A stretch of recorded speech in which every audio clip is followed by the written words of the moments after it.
এই ভাঙড়ি নিয়া তোরে এই রাস্তায় যদি আবার দেখি তোর শুকনা হার মরমর কইরা ভাঙ্গা দিমু। সাদিয়া শুধু আমার। আমি গরিব আর দুর্বল বইলে আমার উপর দাপট দেখাইতে পারলি। সব সময় দিন সবার সমান যাইব না রে জমিদারের পুত। আমার শরীর দুর্বল দেখে সবাই আমার উপর জুলুম করে। আমার একটা উপায় কোন বাবা? তোর সমস্যার সমাধান সবুজ দ্বীপে পাবি। যা সবুজ দ্বীপে যা। গুরুজির কথা মতো মায়াবতী গাছের ফল খুঁজা বাইর করতেই হইব। সাদিয়া, তোর লাগে আমি যমদূতের দরজায় চলে আইছি। ওই গাছ আমাকে পাইতেই হইব, নাইলে এই দ্বীপ থেকে আমার মরা হাড়ও ফিরবো না। ওই তো মায়াবতী গাছের ফল।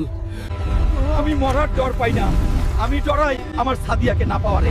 তোর আগুনে পুইরা ছাই হয়ে যামু, তাও সাদিয়ারে ছাড়া এই দ্বীপ ছাড়ুম না।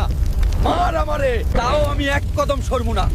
তুই মানুষ না, তুই তো আগুনের থেকেও তেজওয়ালা এক প্রেম পুরুষ। ইয়া, তোরে ছাইড়া দিলাম। জমিদারর পুত, এখন আমার হাড়ের না, আমার এই সবুজ হাতের কবজির জোর দেখবি। সাদিয়া শুধু আমার। আমি ফিরে আসছি। তগো জুলুমের দিন শেষ। বাইর হ জমিদারের পুত, শুকনা তোরে খুঁজতে আইছে। এই সবুজ দানব আবার কেডা?